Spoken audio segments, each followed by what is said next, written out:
They say family always comes first, but sometimes family shows you exactly where you stand. I'm Eleanor, born in 1952 in Cedar Falls, Iowa, back in 2019, when I was 67 and Harold had just passed. My daughter-in-law Vivian barked at my husband during the "We'll read and keep your dusty ranch and get out of our lives." I felt crushed and abandoned. But then something happened. Today, at 72 and sitting in my beautifully renovated ranch home, I'm finally sharing this because every woman deserves to know her worth isn't measured by how useful she is to an ungrateful family. If you're listening, drop your location below and hit that subscribe button. The lawyer's office felt suffocating that grey October morning. Harold's will was straightforward. Our son Marcus and his wife Vivian inherited the house, savings, and Harold's construction business, while I got the old family ranch that had been rotting away for decades. Vivian rolled her eyes dramatically when the lawyer mentioned the property. "That falling down shack, Eleanor, you should just sell it and move in with us. We could use help with the twins, and honestly, you'd be doing everyone a favor getting rid of that eyesore." Marcus sat there like a statue, saying absolutely nothing while his wife dismissed 40 years of Harold's family history like it was garbage. "The ranch needs too much work, Mom," Marcus finally mumbled, not even looking at me. "Vivian's right. You could have the apartment over our garage. It's practical." That word stung worse than Vivian's eye rolling. I wasn't their live-in babysitter. I was Harold's widow, grieving and trying to figure out what came next. But sitting there, watching Vivian tap her manicured nails impatiently while Marcus avoided my gaze, I realized they'd already decided my future without asking what I wanted. "I think I'll keep the ranch," I said quietly. Vivian actually laughed. "Eleanor, be realistic. You're almost 70. That place doesn't even have proper plumbing. What are you going to do, play pioneer woman?" Her voice dripped with condescension, and something inside me snapped. "I'm going to make it home," I replied, standing up and gathering my purse. Marcus looked surprised, like he'd expected me to fold immediately. "Mom, maybe we should talk about this more." "There's nothing to talk about, son. Harold left me that ranch for a reason." The drive to Millbrook Ranch took 2 hours through winding country roads I hadn't traveled in years. Harold and I used to visit his grandfather's old place when we were first married, but after the roof started leaking and the well went dry, we'd abandoned it. Now, pulling up to the weathered farmhouse with its sagging porch and broken shutters, I wondered if Vivian was right. Maybe I was being foolish. The October wind whistled through gaps in the siding, and weeds had claimed what used to be Harold's grandmother's flower garden. But stepping inside, something shifted. Dust motes danced in the afternoon sunlight streaming through cracked windows, and I could almost hear echoes of Harold's stories about summers spent here as a boy. His grandfather Samuel had been a dreamer, always talking about the land's potential, always digging and exploring. Harold used to laugh about Grandpa Sam's treasure hunts, but standing in that empty living room, I felt connected to something larger than my grief. I started cleaning the next morning, working room by room with a determination that surprised Emmy. In the kitchen, behind a loose board, I found Samuel's old leather journal filled with sketches of rock formations and notes about promising mineral deposits.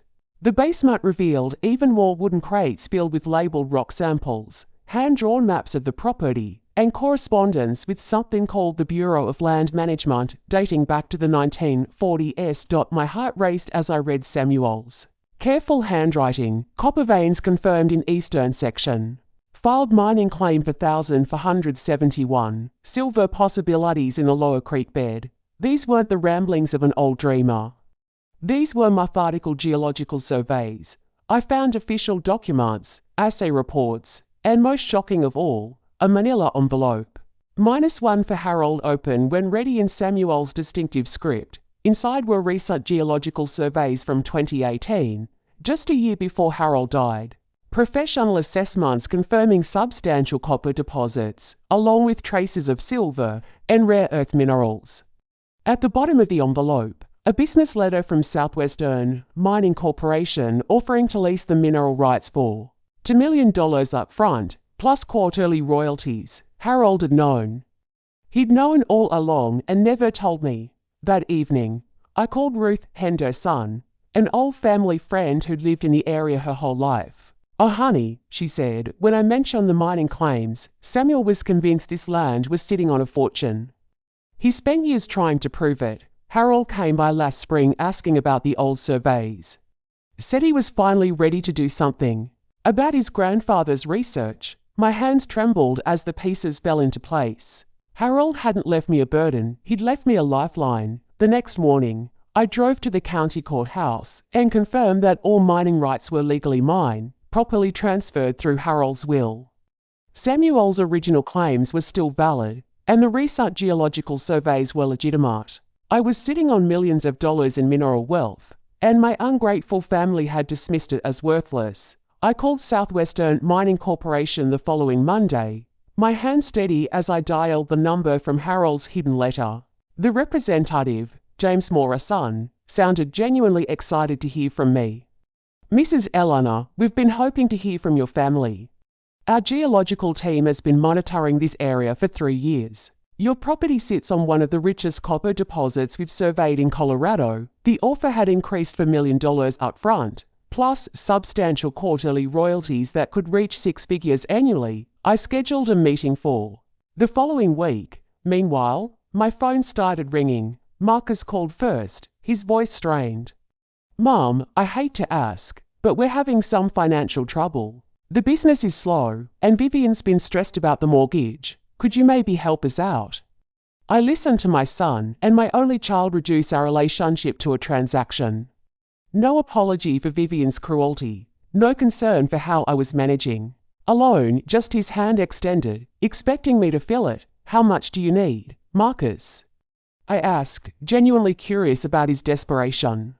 "Maybe 20,000, just to get us through the next few months. And Mom, Vivian was thinking maybe you should reconsider moving in with us. The apartment over the garage is actually pretty nice. You could help with the kids, and we could keep an eye on you, keep an eye on me, like I was a burden instead of the woman who'd raised him, supported his dreams, and stood by his father for 43 years. "I'll think about it," I said, ending the call. But I wasn't thinking about helping them. I was thinking about how quickly they dismissed the ranch while simultaneously expecting me to bankroll their lifestyle. Vivian had called Harold's family legacy a dusty eyesore, and now they wanted my money to solve their problems. The meeting with Southwestern Mining exceeded my wildest expectations. James Morrison brought a full geological team, and they spent 2 days surveying the property with equipment that looked like something from a science fiction movie. The copper deposits were even richer than originally estimated, and they discovered rare earth elements that made the land exponentially more valuable. "Mrs. Eleanor, this is a generational opportunity. We're prepared to offer you $5 million up front, plus royalties that could reach to $100,000 quarterly." I signed the lease agreement on a crisp November morning, with Ruth Henderson as my witness. The check was deposited into a new account I'd opened specifically for this windfall, and suddenly I was wealthier than I'd ever imagined possible.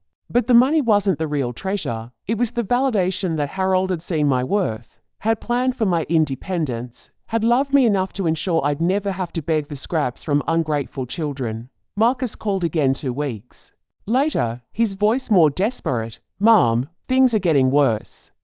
Vivian's talking about selling the house. Could you maybe loan us $50,000? We're family. We'll pay you back."